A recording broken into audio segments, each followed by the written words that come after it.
of you who don't know me, I think most people do know me. I'm Helen Martin from the Gateway Alliance.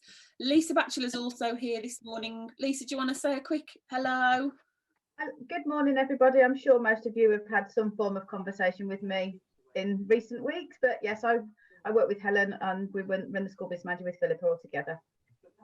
Thanks, Lisa. Thank you. And obviously delighted to welcome back Philippa, who's leading our session for us today. We've got about an hour and a half together, lots to get through in terms of content and things, that information that Philippa is keen to share with you. But there will be some time to have some group discussion at the end as well, because we know how much that you value the time and opportunity to be able to share with each other in terms of local issues that you're going through. Thank you for all the colleagues, first of all, who have been working with our new website in order to subscribe to our new CPD programmes and to book yourselves and colleagues within your school onto our courses. We know it's a new system, and if we'd have been able to look back and realise that we were trying to launch a new system during a pandemic, we probably would have rethought things. But thank you for your perseverance. If you are having any problems with it or struggling to get your head around it, then please do give us a call and we'll help you out there, no problem at all. But thank you anyway for that.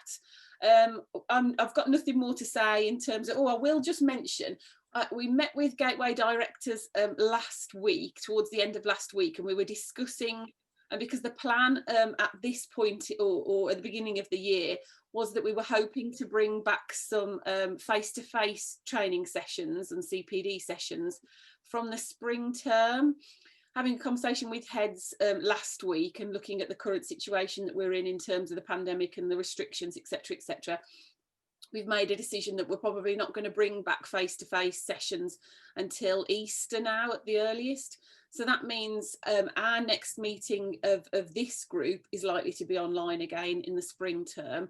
And for the bookings that you've made for other colleagues within school, other courses that are coming up in the spring, there may be some adjustments in terms of bringing those online as well. So as soon as those decisions have been made about specific events, we'll email you for those events that affect you and your subscriptions and your bookings, and let you know exactly how that's going to work. But just thought it's worth pointing out to you that that's a decision. I'm sure you can understand the position that we're in at the moment, and that schools are probably unlikely to be keen to send staff out to face-to-face sessions in the spring term with the situation as it is at the moment. So just to bring you up to date. But without further ado, I'll hand over to Philippa and she can start with our session today. Thanks, Philippa. Okay, thanks very much, Helen. Okay, I'll just take you through the agenda. I've put everything on a PowerPoint, really the most important things, which I'll take you through. But just to give you an idea of what I'm going to cover today, because surprisingly, there are actually things happening. There are things being discussed at DFE level around funding and school funding that I need to update you on. So I've got a funding update, which is a national funding update, and just a general update about what's going on in the world, the business management world. And some information on performance management, advice and guidance. Quick word about Ofsted and what the latest information is from them. And then I have a very useful document that I've accessed via the NEA, the work that they do with business managers around workload, one for academies and one for maintained schools. I'm not sure if that's already been circulated. Has that been circulated, Helen, already? I don't think I sent out anything beforehand. No, I've got the documents. That's fine. It'll come out to you afterwards. Okay. And then an updated list of statutory policies, which is just information. So I'll take you through all of that, and then we'll have a break, and we'll have a chance for you to have a chat, talk about local issues in break-off groups. And then as you come back in, I've also got local funding update from Neil, which I will share with you on his behalf, because he's not able to be with us. Okay, so I'm just going to change my screen over to the PowerPoint, so just bear with me. Just whilst Philippa's swapping her screen over, obviously the finance update from Neil is a Warwickshire announcement. There will be some things, I'm sure, that are generic across the board, but we are getting in contact with Coventry Finance at the local authority as well, in order to be able to provide a similar update for Coventry schools as well that are part of the network. So just thought I'd mention. Thanks. Okay, and obviously there's quite a lot of information I'm going to give you this morning, so I suggest that if you've got questions as I'm speaking at the end of this session, I'll take all the questions all at the same time. That's probably the easiest way to manage it. Okay, so let's make a start. So first of all, things that I don't want to tell you what you already know, but just to make sure that everybody's got the absolute same information. The biggest information really around the financial update around the coronavirus, the universal coronavirus catch-up premium, perhaps to pass on to your head teachers as opposed to just for the business managers. But one of the crucial pieces of information here is that the government are taking this so seriously that they have embedded this into the Ofsted visits that are happening in this autumn term. So during the Ofsted visits, and we know about that because we've got 2 or 3 schools that have already had a visit within the last few days, the inspectors are going to talk to the business managers about the catch-up premium and how it is being spent. So the advice and guidance that we're giving out at this point is check how it's being spent and record it and record its impact. So that's a whole senior leadership conversation to have. So as you know, you've received a one-off catch-up premium for 2021. This is to identify the gaps that have arisen during lost learning and to put things in place to fill those gaps and help the teaching and learning staff to fill those gaps. And the Year 7 catch-up premium is to be discontinued. So instead, pupils will be provided for under the new low prior attainment factor as part of the national funding formula. So it will all come in as part of the national funding formula, and there will be an additional amount for those children who have low prior attainment. So there will be no need for that catch-up premium logging and tracking anymore. So which children need to access the coronavirus catch-up premium? You'll receive funding on a per pupil basis, and there are no specific requirements for who to spend it on. So the DfE and Ofsted are looking for schools to identify pupils that will benefit most according to their own analysis, and to provide activities such as small group or one-to-one tuition, national tutoring programme and mentoring through Teach First, which are 2 things that have been put on specifically. The Nuffield Early Language Intervention is another facility that's being provided, and summer programmes to help re-engage pupils or extra teaching capacity from September. And that's something that's now passed and we're into this new phase. So those are the types of activities that are expected to be provided. And if you have accessed coronavirus catch-up premium, I am aware of 1 or 2 schools that I work with that haven't been able to access this catch-up premium because their budget is so good. How ironic is that? The budget is so good that they haven't been given the extra catch-up premium. But in most cases, there is this premium dropping into accounts, and this is how it's to be spent, and it should be tracked in any way that you would normally track pupil premium or Year 7 catch-up premium. So for those that are amongst the group who are academies, there are a few updates to the Academy's financial handbook, and I like to add these in for everybody because whatever is told to all schools about managing finance will be shared with everybody. So trusts must publish information on the number of employees whose benefits exceed 100,000. It used to be 150,000, it is now 100,000. So you need to publish that information, and you need to have a justification for that information. Trusts are required to appoint an audit and risk committee. So that's something all schools should think about doing, and I'll explain why as we move through. And trusts must complete the school resource management tool annually, and that is available on the government website. If you just Google school resource management tool, you will immediately see that will come up as the first link, and you must complete that on an annual basis. It's a really good, unfortunately maintained schools can't click on that link because you need to put your school number in, or they were thinking about removing that as an option so that all schools could look at it, because this will be something that maintained schools will be needing to do in a slightly different format in the not too distant future. So keep an eye on that if you're a maintained school, and see whether you can actually get onto it in a few weeks' time and go through it, because it's incredibly useful if you can. It's all about resource management. It's about using all the government contracts for funding and for purchasing, and it's about working together to purchase collaboratively to reduce spend. Now, you all know that that's something that in this group we've been talking about for a long time. And this is all now starting to actually come to fruition, that there is no longer the term best practice used when I go to DfE briefings for financial management. It's no longer termed best practice, it's termed essential practice, working together collaboratively to improve resource management and improve financial efficiency. In other words, the financial situation that schools are in is set. It's not going to improve significantly. Therefore, there is a greater need for schools to work together. to save finances and to produce economies of scale. Everything we've been talking about for a long time is now becoming a hard fact. So this is where it starts to get quite interesting. These are changes to the Maintained School Financial Regulations. Again, I'm sure you know about this, but just to make sure that everybody's on the same page. This is up and coming requirements for maintained schools. So there may be some new information here for you. This information is based on the government response to the 2019 consultation on financial transparency for local authorities for maintained schools. So this consultation is where I last said to you, they are still discussing maintained schools receiving their money directly from the ESFA, and that is the hard version of the funding formula. The consultation has now begun on the hard version of the funding formula. The end product of that will be that maintained schools will receive their funding directly from the ESFA. So that when I last said to you that's on hold, we don't know when it's happening now. The consultation has begun.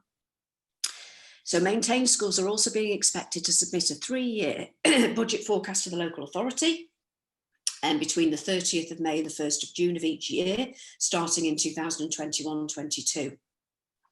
And clearly there's a degree of uncertainty when you're providing a 3-year forecast. So the DfE recommends planning for a range of scenarios. However, I have to say that document could become extremely lengthy if you start to put ranges of scenarios into a 3-year forecast. So you clearly just need to think, some people are saying I'm going worst case scenario, some people are hitting a middle ground, some people are saying, well, I'm feeling very positive, so I'm putting in a best case scenario.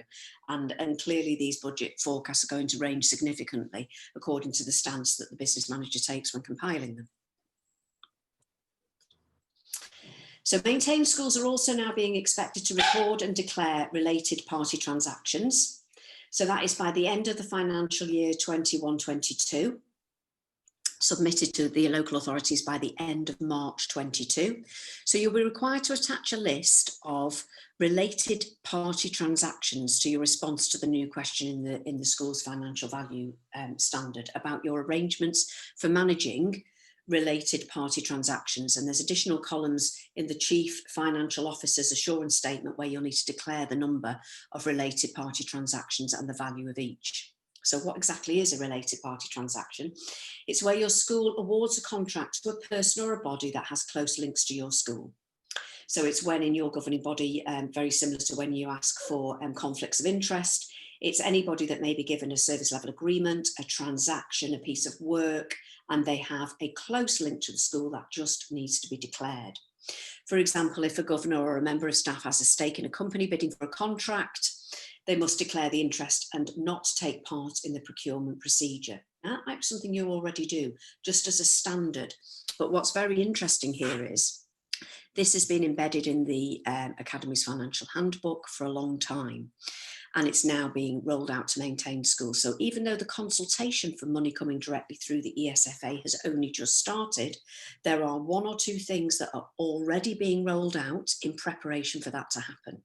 In other words, it's a done deal. The consultation will happen. The consultation will be about the practicalities of how that will happen and what will be expected of maintained schools when they receive their money directly from the ESFA. So these are just some of the things that are creeping in, that are additional things that maintained schools will need to do in order to meet the criteria. I do apologise. The dog having a moment.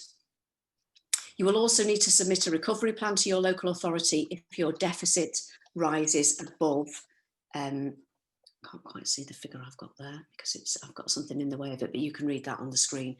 So your deficits are measured on the 31st of March 2021, and the 5% trigger will apply. So 5% is the absolute minimum deficit threshold at which you'll be required by the government to submit a recovery plan. Now, in the past, we have talked about recovery plans, and I have worked with academies on recovery plans over many years.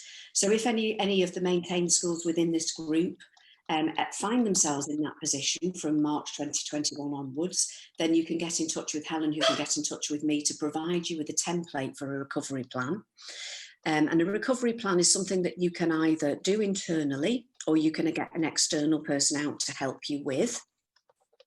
And a recovery plan is, I won't say it's a particularly complex piece of work, but if you were to skim over it, then you're not doing yourself justice. If you've got a 5% trigger, then clearly you need to take action, and that is to stop it significantly accelerating.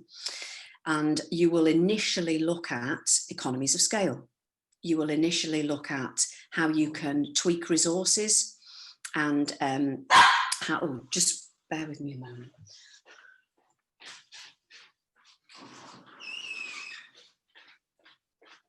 Do apologise. How you will tweak resources and how you will reduce spend in order to create economies of scale. That's number one. Then the second part of a recovery plan is to look at staffing. It's to look at potential retirements. It's to look at any areas where you feel you may be overstaffed. And that's sometimes where you may need external help. And that's picking up really can be quite tricky areas, where you've got elements of balancing your pupil number and your income against your number of staff and your staff costs, number of people per classroom. This is something we've shared together. If you can just bring your mind back to 1 or 2 meetings ago, where we looked at something called the integrated financial plan, where you're looking at curriculum and finance and the integrated plan to audit that. This is what the expectation will be now for maintained schools. So in a way, I'm so pleased that over the meetings that we've had up to this point, I've been sharing all this information with you, because now it's actually happening. It makes, I feel that you'll be prepared. You've had time to think these things through. Again, if anybody feels they're in this position of having this deficit, I can send out an integrated curriculum and financial plan for you to work through. It's an audit document in order to create a recovery plan, and clearly support you with that, should you have to do that. So there may be questions on this. Please feel free to direct them towards me at the end if you've got anything you want to ask me about that. Again, publish a list of earners over £100,000. So this is something that you are going to have to do as well as a maintained school from the 1st of January 2021. You can publish contextual information alongside this, but it's not compulsory to do that. So you will need to publish, at this stage, we believe it's just in the financial information out to the local authority, anybody who is earning over £100,000, what the justification is for that role, what their role is, their job title, and any further details that you might want to give that is contextual. Okay, and you should also be publishing from the 1st of January 2021, so lots of time to think these things through, a link to the school's financial benchmarking website. This link should be placed on your website, I'm suggesting, where you put your parental information and your policies. That hasn't been said, but from the conversations I've already had with head teachers and business managers, that seems the most sensible place to put it. So you'll be required to publish a link on your school website to the school's financial benchmarking website, where your consistent financial reporting statement of income, expenditure and balances is already published. However, it's a year out of date. You don't need to publish your CFR statement annually on your school website, just put a link to that school financial benchmarking website. You can do that at any point from this point onwards, but it will be compulsory from the 1st of January 2021.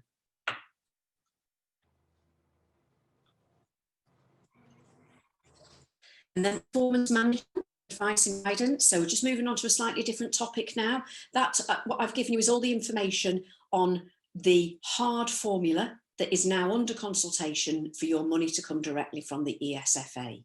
If you want my best guess as to when that's likely to happen, I think that the hard formula is likely to be rolled out at any point from September 2021. So your next academic year's finances could come directly from the ESFA. And with it will come a greater need to audit, and that audit will still be managed via the local authority initially. So your information will come from them about what they need from you as this year progresses in preparation for that to happen. So we can come back to that and take questions on that later on. Move on to performance management now. There's been quite a lot of information being given out lately about performance management for business managers. This is all linked to the first part of the information that I've just given you. If you're going to take on a stance where your money comes directly from the ESFA, you don't have the local authority as an umbrella above you, you then have a greater need and requirement to be part of the senior leadership team and to have clear performance management targets that are in a similar vein to any member of a senior leadership team. This is quite controversial, and I've had many conversations with people in this group about where they currently sit within school and whether they are or aren't on the senior leadership team. Now's the time to have that conversation with your existing senior leadership team. Tell them what's coming.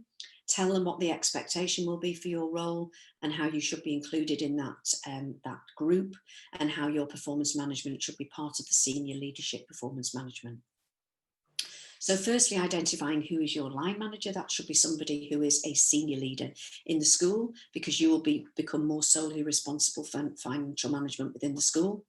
They should also be your appraiser, and that is a pivotal role. And they should, as I say, be a member of senior leadership. You should think about setting objectives around a long-term financial planning element. So efficiency savings is crucial. Always assessing current contracts and re-evaluating them every academic year. Your ability to have a value for money in everything that you do, and the possibility that early stages of restructuring if you are going over 5% deficit. So let's just take a moment and think about that second bullet point, because there's an awful lot in there. Everything I've just said is around the fact that you are going to be behaving more like academies when you're in a maintained school as far as financial management is concerned. Therefore, there is an expectation that you will be continually planning forward by 3 years, encouraging efficiency savings and working collaboratively, if you're not already thinking about converting to become an academy and join a MAT.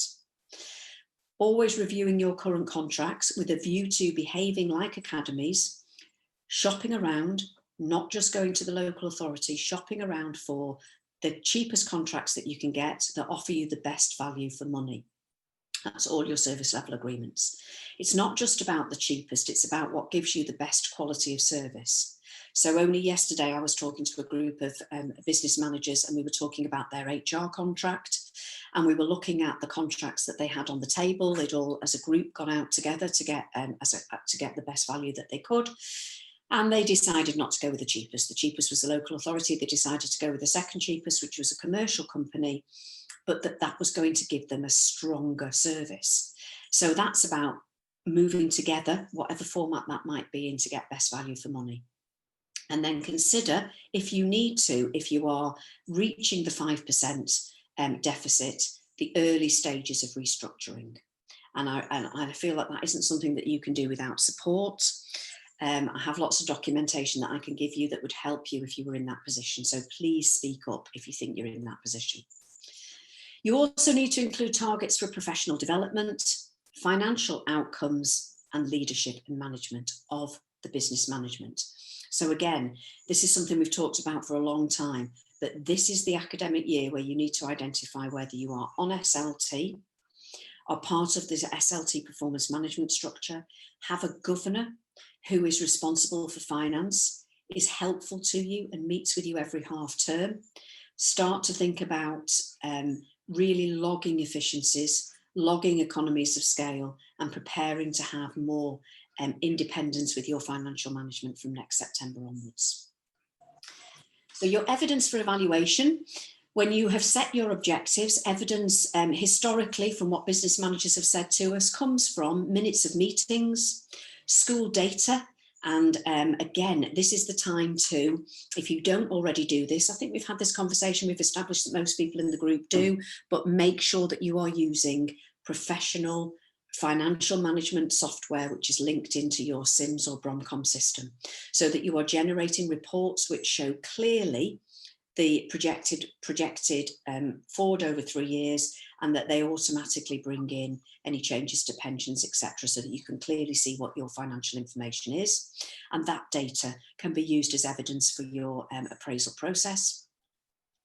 Anonymised appraisal information for staff line managed by the school business manager, so you can get 360 feedback, and relevant policies. So making sure that you are complying with your data protection policy, your health and safety policy, anything that you are responsible for, making sure that you're adhering to that. So those are all just ideas of where you can evidence this performance management objective you may be set.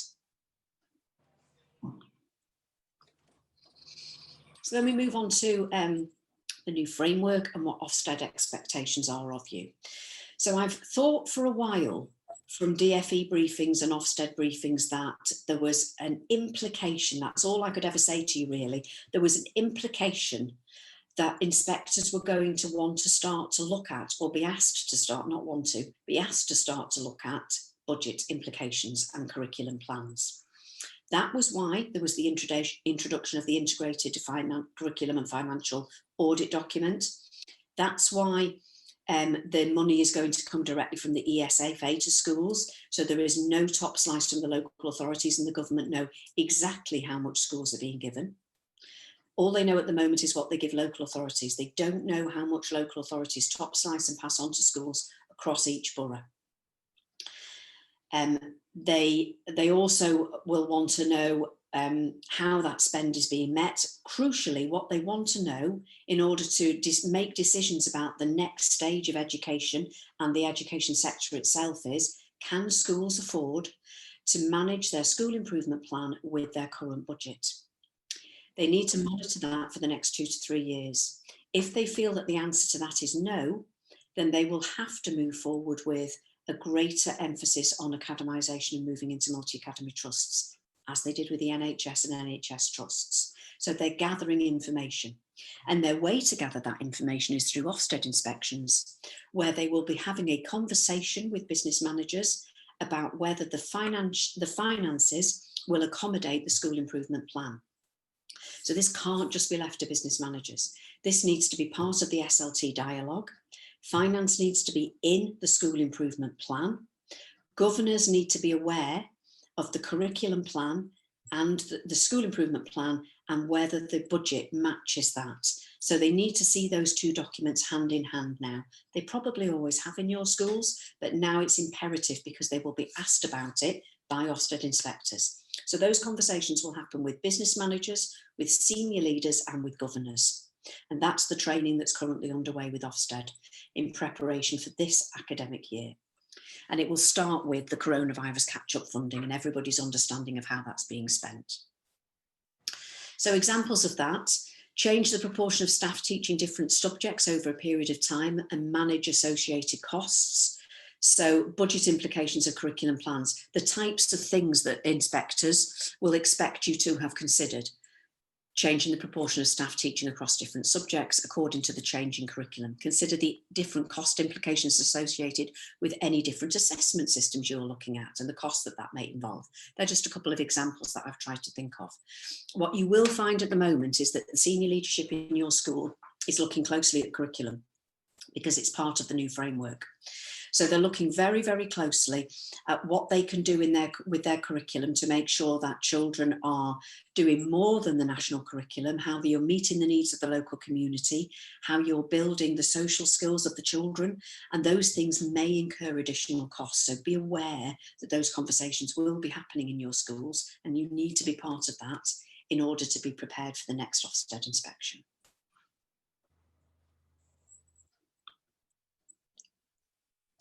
So how can you, if you're now not included in SLT and become included in SLT because of the changes that are happening financially in schools, how can you prepare yourself and how can you make sure that you're making challenging suggestions?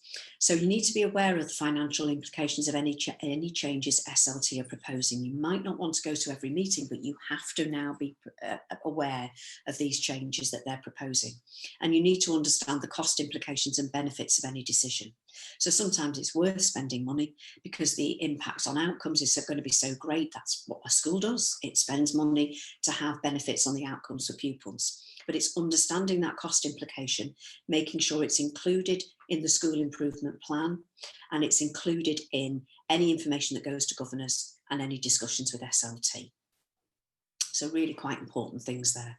And these are things that we have literally, I've looked back at our old training materials that I've done with this group over the last 2 to 3 years, and we have been talking about this for 2 to 3 years. We knew this was coming and it's now here. And that's how long these things, I mean, I know there's been things in the way, there's been Brexit and there's been the virus in the way, and it would have happened quicker. But that's how long the debate has gone on to ensure that a fairer funding formula, it will be in place from September 2021, and that all the government will be aware of what funding is going to every single school, and then it's the school's responsibility on how they spend it. So that is now on us.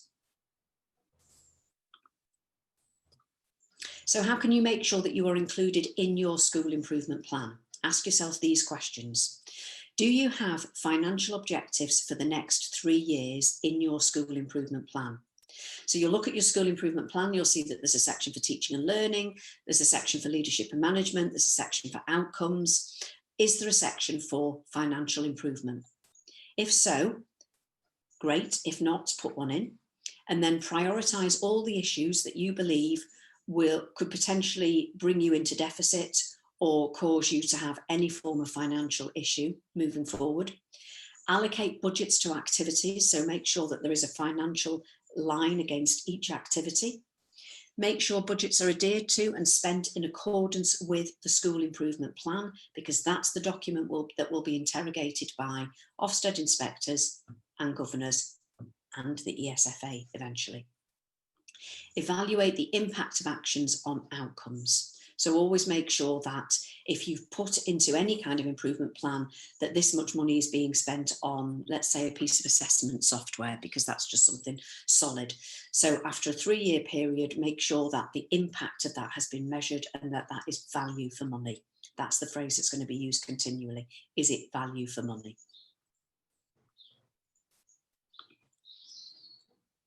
Okay. So I'm going to move back to the group now and just stop for a moment, because there's so much information in that section of the PowerPoint. I'm just going to stop for a moment now and let anybody ask questions, and I'll take questions on what we've just discussed, and then we can move on to looking at some supplementary documentation. Philippa, there are a couple of questions that have come been emailed directly to me. Obviously, if people have got questions, please post those in the chat and then everybody can see those. We could always come back to them at the end as well, but just while it's fresh in our minds and while I can flick backwards and forwards on the PowerPoint, is there anything that's come up that people want to dig into a little bit deeper, or even share? Because I'm very aware that in this group there are some people that are in academies and are already doing this. There are some people that are on SLT and have a greater experience of how to actually be included in that group, and there are some people that aren't. So a great opportunity now just to share. Can I ask something at this time? Is that okay? Of course, go ahead. Right. You're on about the catch-up funding, and you gave some examples of usage for it. Examples. Yeah, you gave some examples. But I'm thinking, are there other uses that we can use? For example, iPads, so we can access online learning. It's not, what I want to say is it's not just those items that you've listed. There is a little. Not at all. I've got one multi-academy trust in London that has taken the whole of the budget, added their own money to it, and bought a device for each child. Because they believe that they are potentially going to have, they're in a local lockdown vulnerable area. So they're preparing for blended learning over a period of time. And their way of spending that money was to do exactly as you described. Right. All we're looking for here is that you can show impact.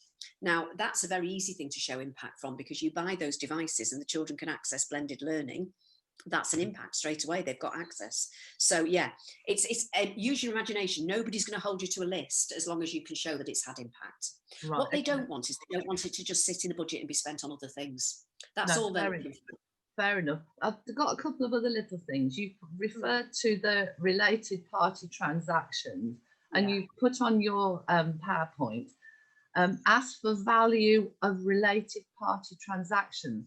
Does that mean it only applies if a contract's in excess of 30,000, for example, or does it mean something else? Well, we don't know.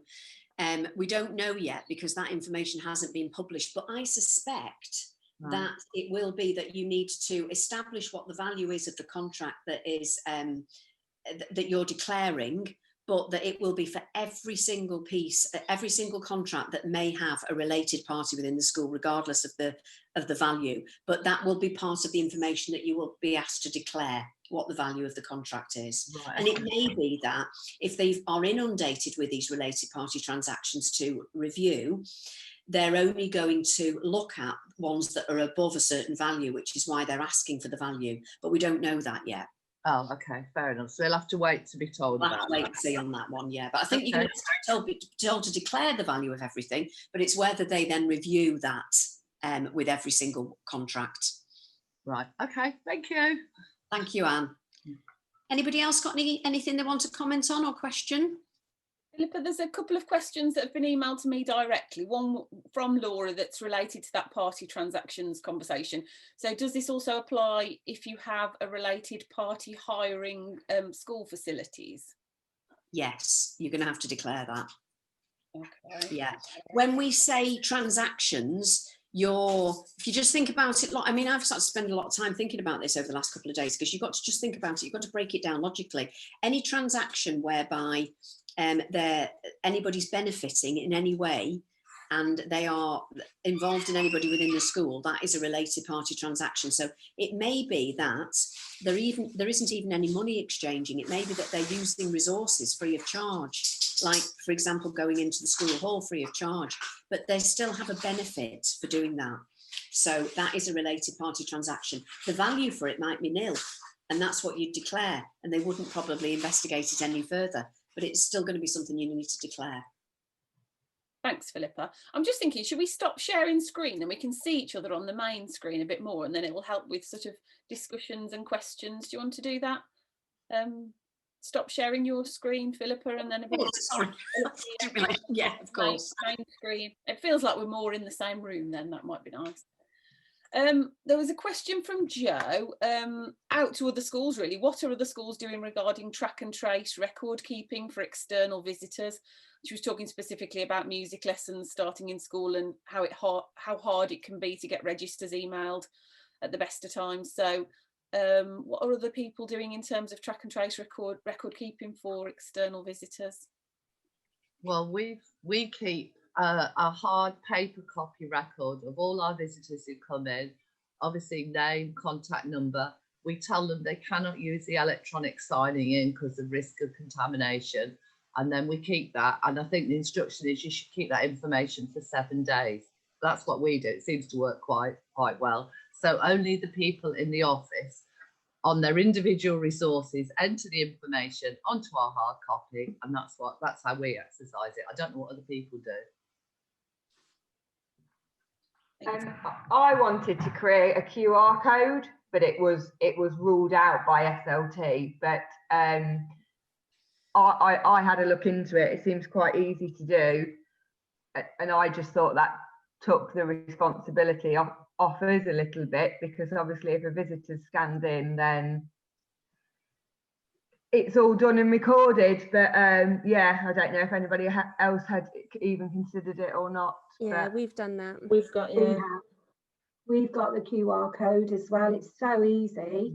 We do sign in, we do get visitors to sign in, but we're using the QR code as well. It's so easy. Yeah, we're doing the same as well. Much easier. It just seems very easy to me, but yeah, I might reiterate my point if other schools are using it. So yeah, I don't see why you wouldn't use it. No, I don't know.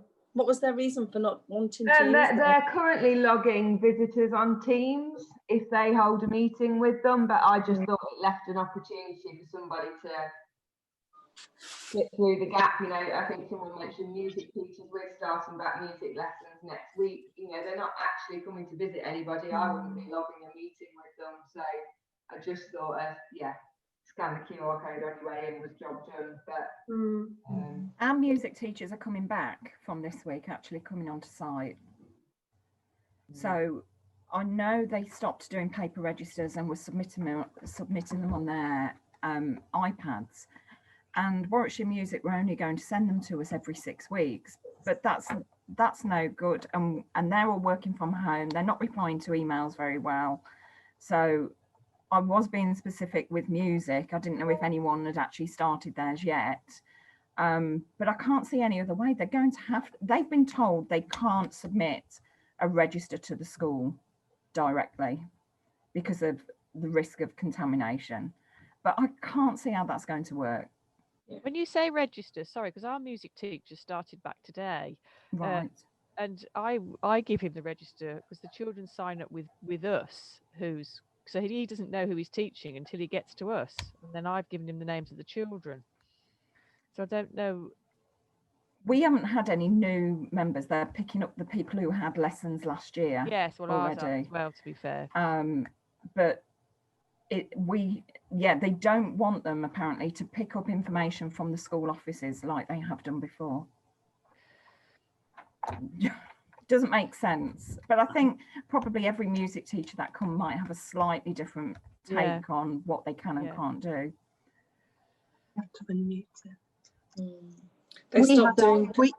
We had our first music teacher in yesterday, and she came and picked the paperwork up. Okay.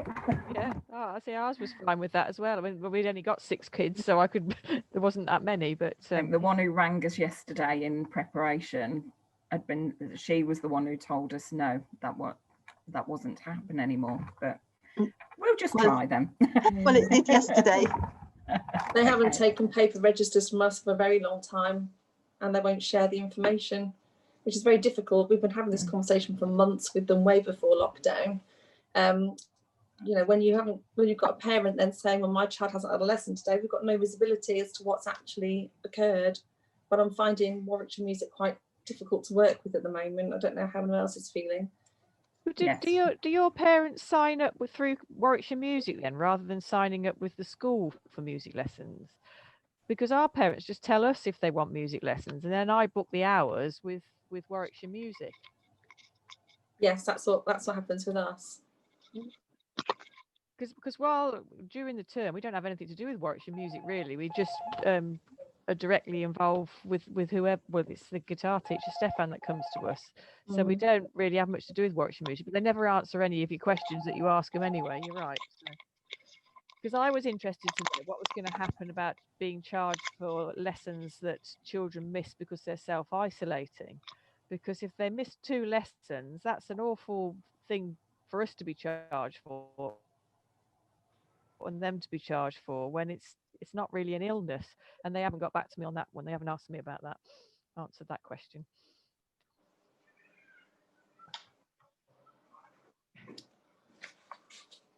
Can I just ask the group before we move off this particular section of the training, is there anybody from what I've said? I mean, some of you are newer faces to me than others. Some people I know I've been talking to for a long time, but is there anything that I've said about the 5% deficit, the preparation for the money coming directly to the ESA, that triggers in your mind that you would like to do any form of internal audit on resource management and spend? I'm just getting a sense of if anybody would like some supplementary documentation that I can send out to you. Yes, to help please.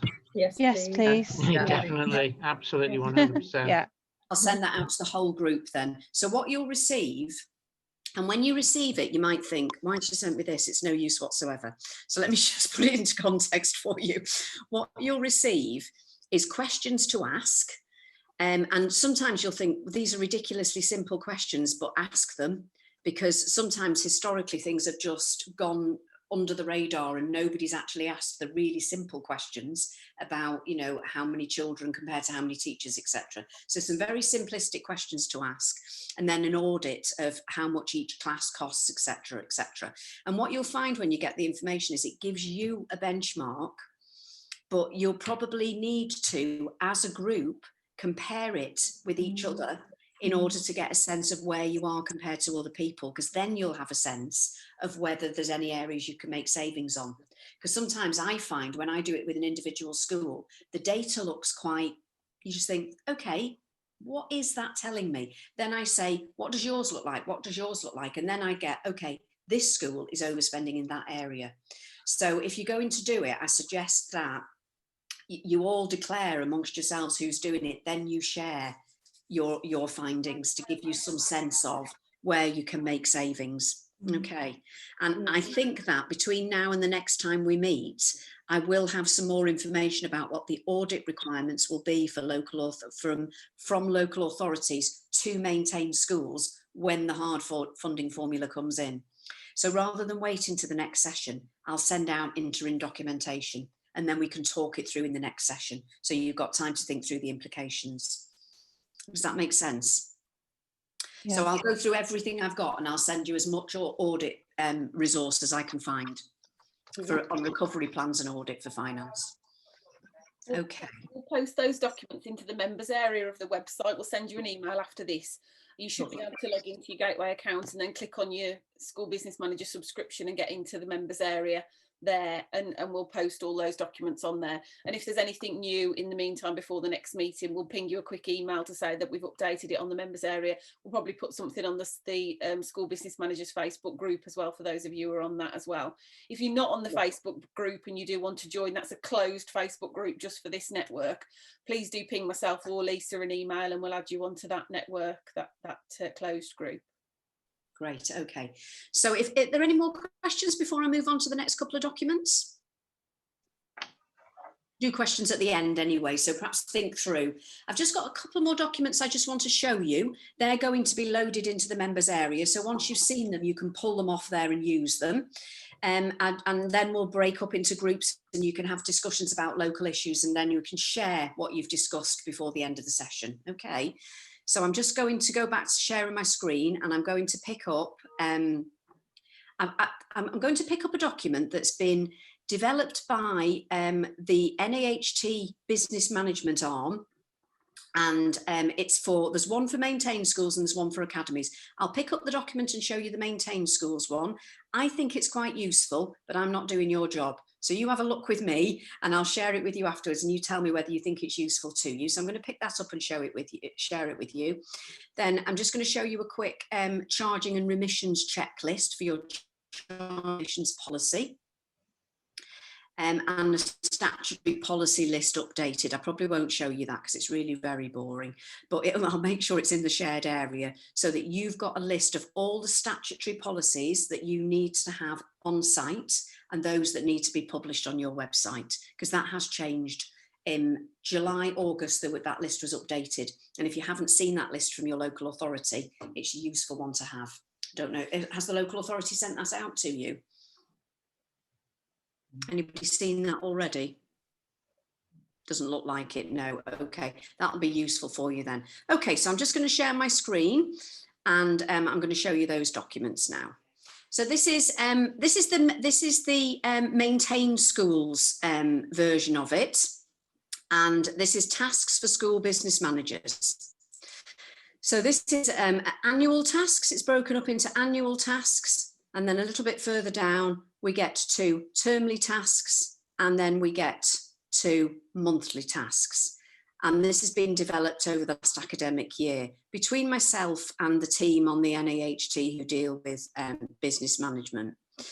So I don't know if anybody's got anything similar that they already use, but we believe that this is quite comprehensive.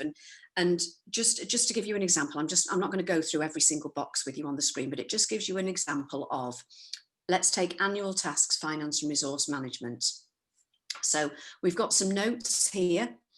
We've got all of the things that we believe are necessary in a maintained school in order to make sure that nothing slips through the net. What you may find is that if you were to download this document, you would immediately edit it. You would put in some things that you do that perhaps aren't statutory. You would take out some things that you don't do because they don't apply to your sector or your school's too small, and you will make it your own. This is something where we give you 100%, and then you might extract it down to 70 or 80%.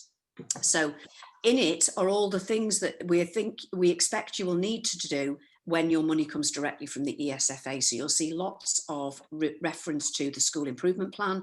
You'll see reference to working with senior leadership, and that's all in there. You've got your health and safety audit, human resources, everything to do with administration, Marketing and liaison, that might be a section that you take out because you think that's not relevant to me in my school. And that's what I mean about tweaking it.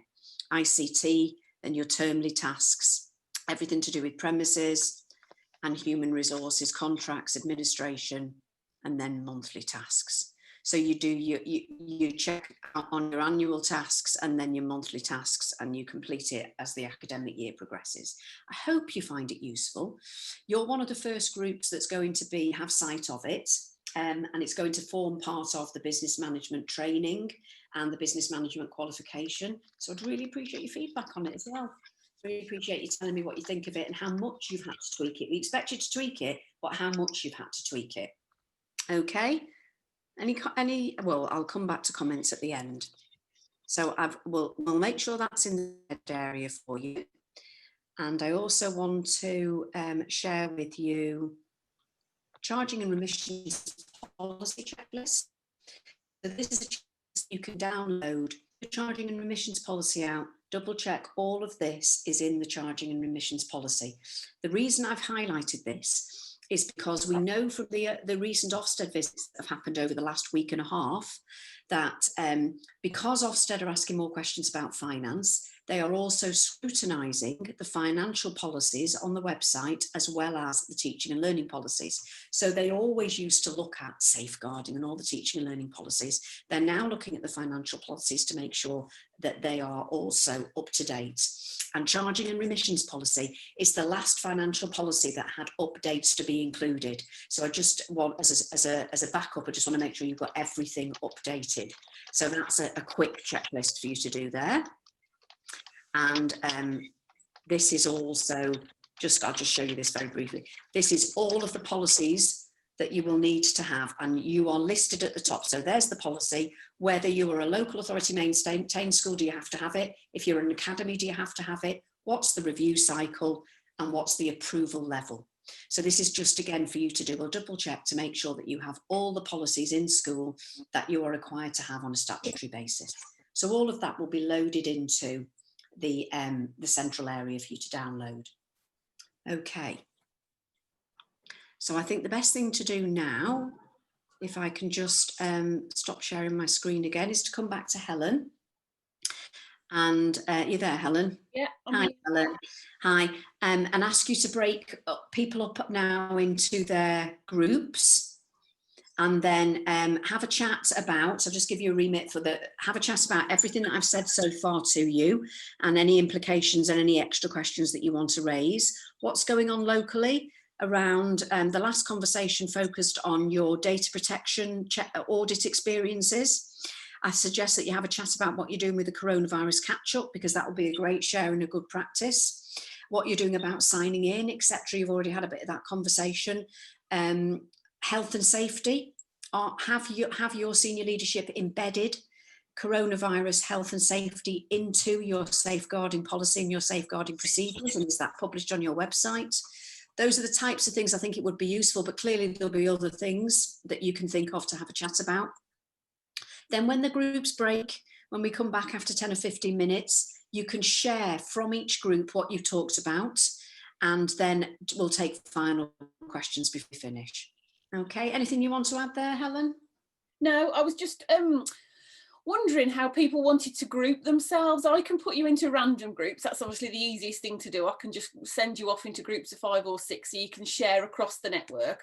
Or we could try, there's a new option on breakout rooms that I've seen, obviously Zoom's been updated since I last went on it, that says you can choose your own room.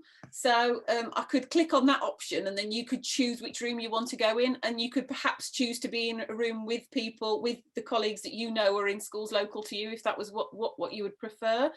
The thing is, you'll only see people's names, you won't see their school names, so it depends whether you know the name of the person in the school that's nearby you. So what do you want to put your hands up if you want to go into random rooms?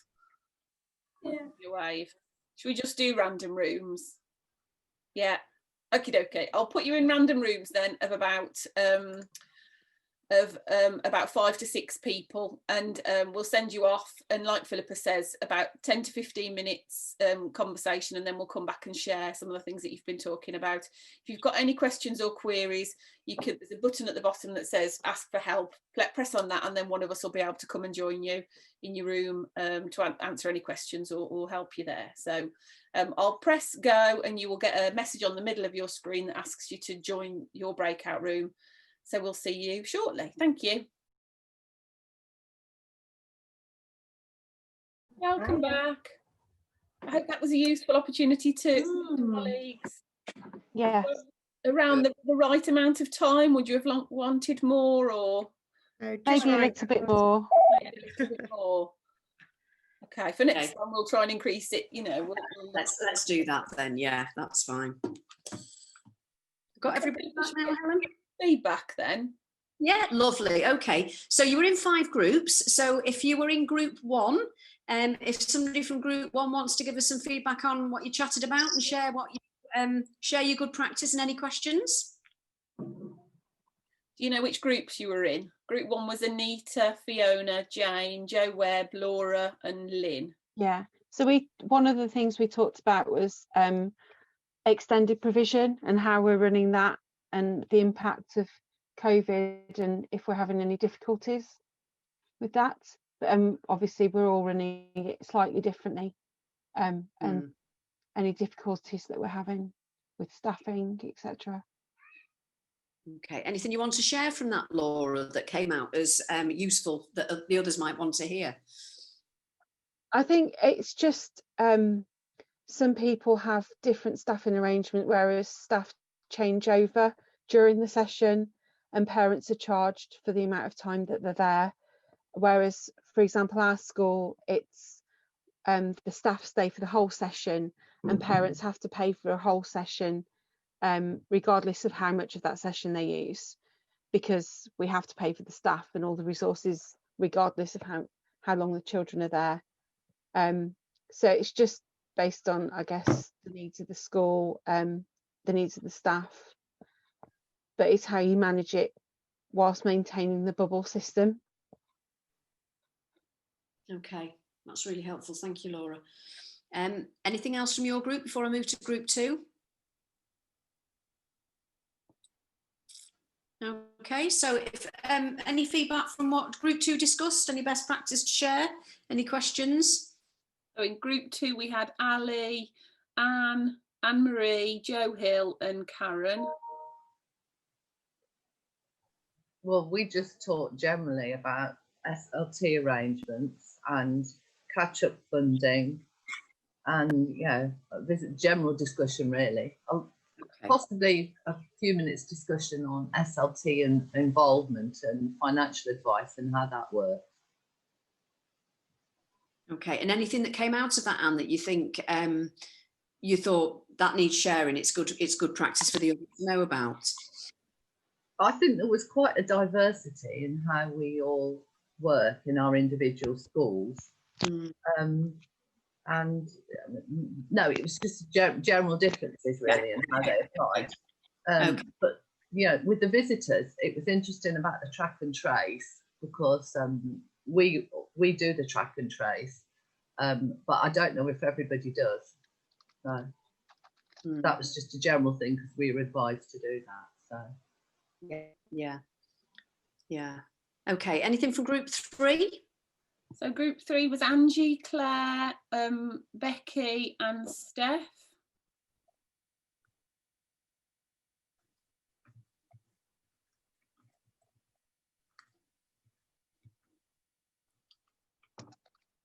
Anybody from that group want to give us some feedback?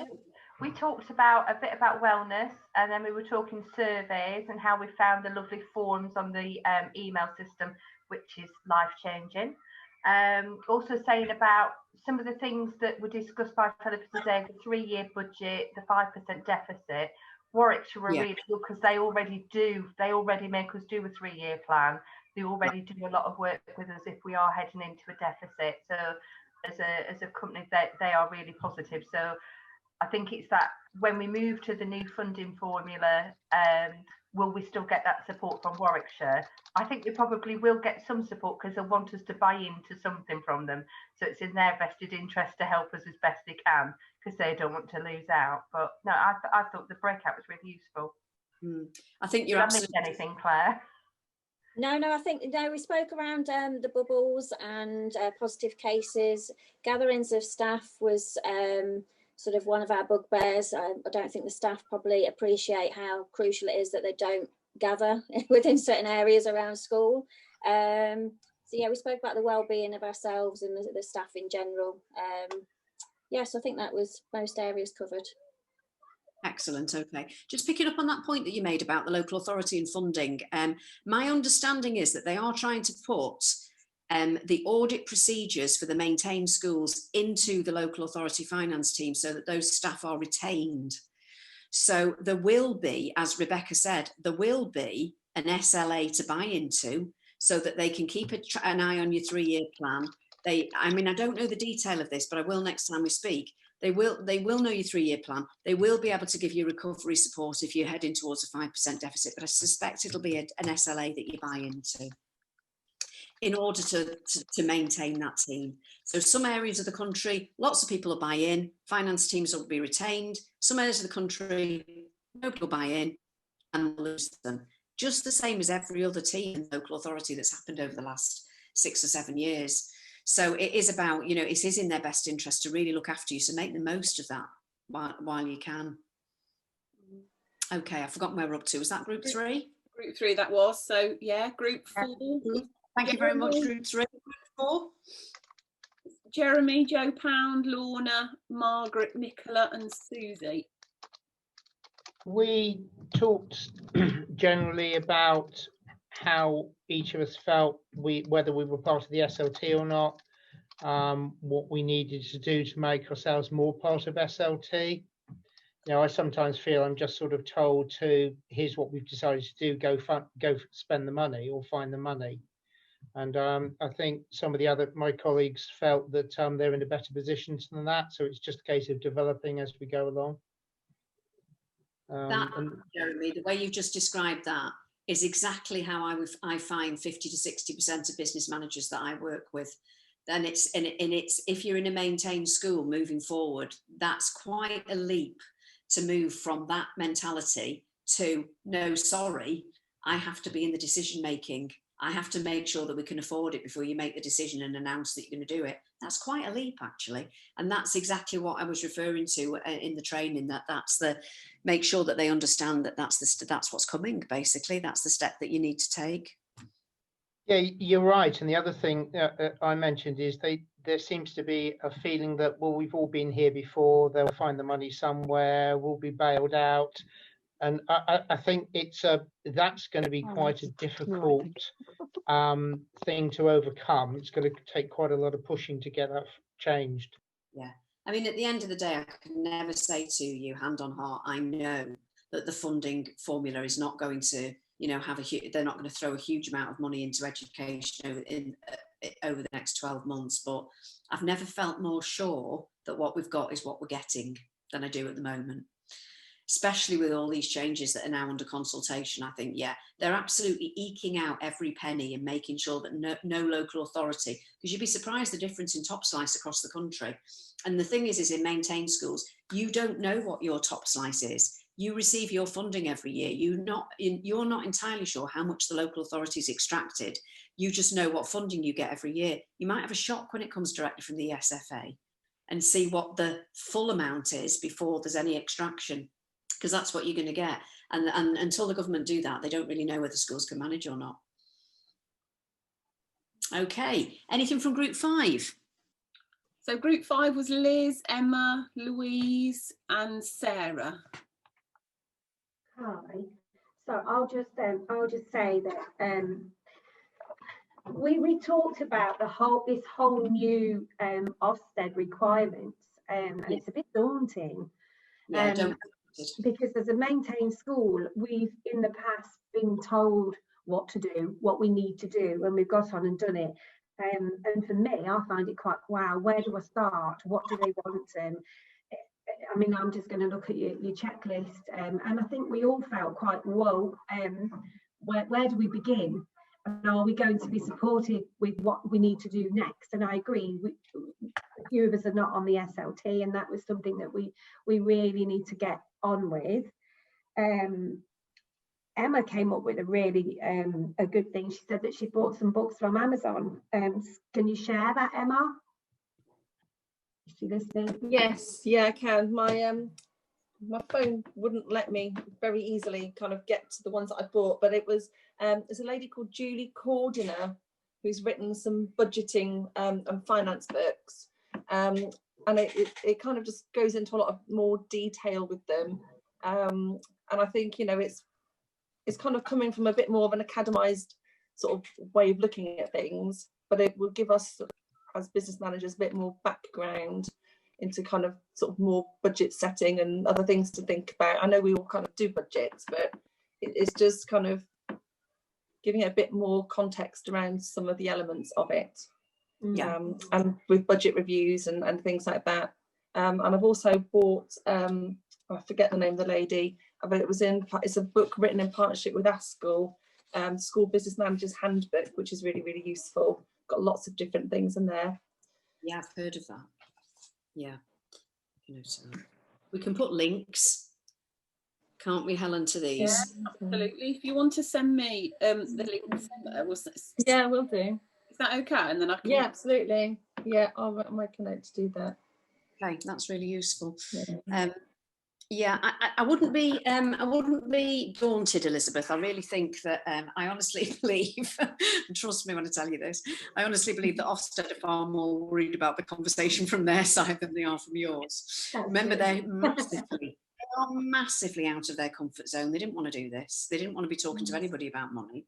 So their question is basically going to be, they might never ask to speak to the business manager. They might do it purely through SLT. It's just that you should be part of that group anyway.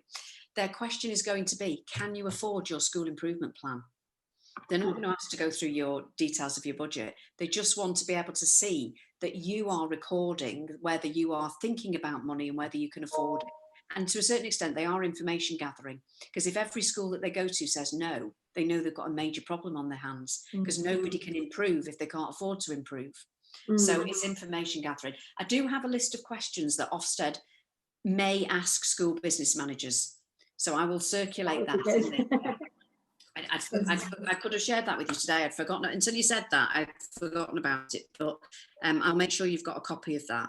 And remember that they're only visiting at the moment, although the word visit is actually inspection, but they're not publishing a grade, at least until January. But while there's pockets of the country, big pockets of the country that are teetering on local lockdowns and that type of thing, particularly bad here in Manchester, etc.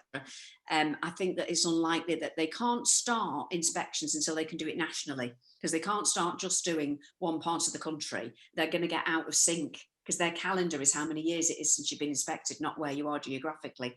So they could well delay past January. So we've got plenty of time to, you know, put your mind at rest there, Elizabeth. Thank you. Okay, now I do have a document which is from Neil in Warwickshire, the local authority representative in Warwickshire, about the local funding update. But I think as it's 5 to 11 now, and I know Helen's got a few things she wants to add at the end, it's quite a long document, detailed local information about your current funding situation and moving forward. So I will make sure that that's sent out to you to read it in your own time and digest at school. And I believe Neil is trying to contact his colleague in Coventry to get an equivalent piece of local information to send out to Coventry colleagues as well. Is that right, Helen? Yeah, that's in process at the moment, and hopefully Neil will be able to join us in person next meeting to give a bit of an update. So we can we can send that information out. Okay, so just to recap from my perspective, I'll make sure that the PowerPoint and all the handouts and the SBM checklist for academies and maintained schools is all in the shared area, so that you can download everything, tweak it, use it. I'll put SBM questions in there, and I will also put the feedback from Neil. So you've got all of that information. I'll also put a document in that Jeremy asked me about earlier, which was the integrated curriculum and financial plan audit. If you have any questions about that, if you want to direct them directly to me or via Helen or Lisa, as you're doing it, feel free to just get in touch if there's something you're not sure about. And then any feedback that you have from any of that information, let us know what you think about it, you know, how you're using it. And I'll ask you in the next session, actually, how you're getting on with it and if you're using it. So I believe that in the next session, the consultation process for the funding formula will have ended, and we should have the printed version of the final step forward. So that will take up a section of the training next time, but I'm really interested to know if there's anything else that people would like me to include in the training next time, do some research on, bring you information back on. And then I'll pass over to Helen for anything else that if you want to take this final section, Helen.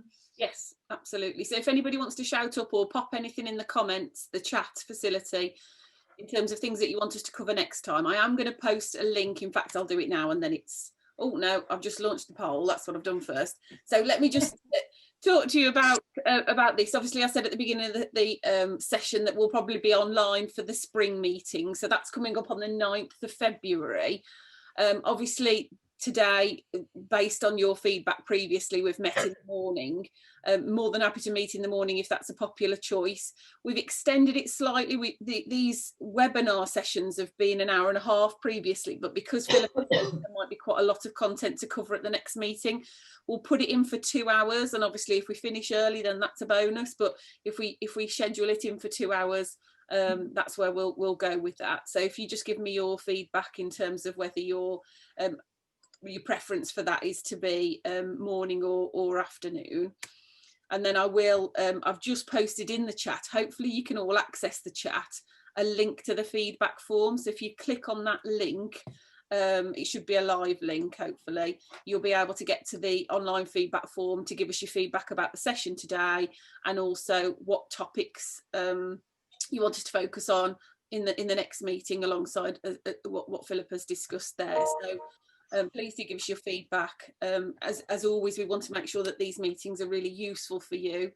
Obviously, it's never ideal meeting online rather than face to face. It does impede our ability to network effectively, you know, in some cases, but hopefully you've found today has worked quite effectively in terms of being able to give you an opportunity to share with colleagues some of your thoughts and feelings and issues and problems, and share some ideas. But as always, as I say, please do give us your feedback on those forms. I'm going to end the poll now because I think most people have fed back, and it's 21 people have said meet in the morning. So we'll go for the morning for next meeting. So if you want to change it in your diaries now, 9th of February, 9:30 till 11:30. We'll send out an email as well to confirm that that's changed, but rather than the face-to-face meetings that were due to take place, will be online 9:30 till 11:30 for this next session. Okay. Can I just do a quick run through of topics to see if there's anything that is there anything around data protection that anybody would like an update on in the next session? Anything on HR? Nothing springing to mind at this stage. A few heads nodded about HR. Is there anything specific? And maybe it'd be better, Helen, if people emailed in. Well, with the question on the feedback form, Philippa, what would you like us to look at next time? So hopefully sorry. Pop it on there, and then they can share their views. There is just one thing that might help anybody. They're on the GDPR IS. When we had our last audit last January, so we'll probably be doing another one in January. They did like to see surveys or audits that staff have done, and there's a really quick one on the GDPR IS at the minute, and it's returning back to school, having after working from home, and how you used your children's information and whether you ticked all the boxes. It's really quick. It takes about 5 minutes for every member of staff to do. We did it yesterday and they all handed me back certificates. So for evidence, it would be a really good one to do. And it's under the training area, and it's called returning back to work after working from home, something like that. And it's really quick, just to show that you complied with GDPR. but it's a really good one for evidencing your next audit if anyone's interested in doing that. And it's so Sorry, Liz, where was it?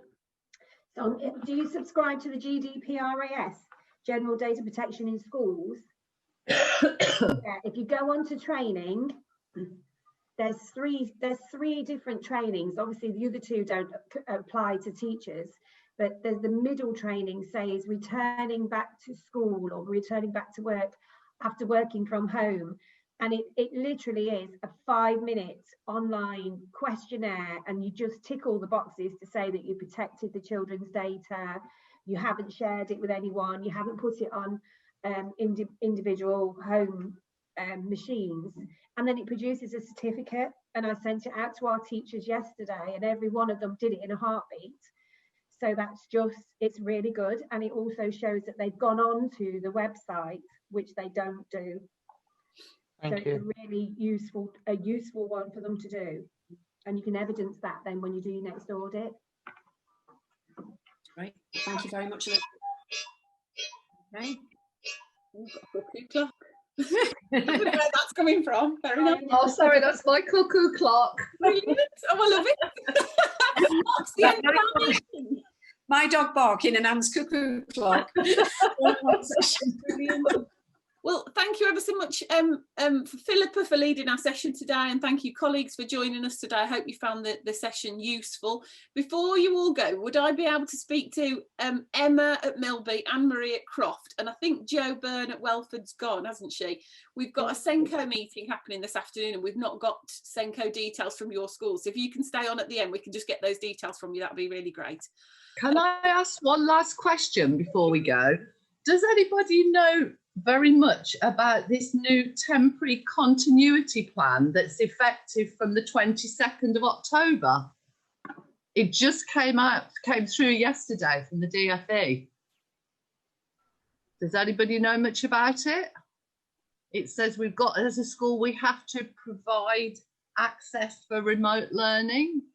Does anybody know any more about it? No. I'll have a look into it. Our deputy head mentioned something to me this morning, but it was just a very quick passing conversation, and it was a let's have a look at it later. Well, yeah, it only came out. But from the 22nd. Yeah, it's from the 22nd, so we're only talking about just over a week away. Yeah. Oh, okay. All right. Nobody else knows either. We've had it, we've not read it. Okay. Thanks, Anne. Thank you, colleagues, and we'll see you on the 9th of February, if not before. Thank you very much. Bye-bye. Bye. Thank you.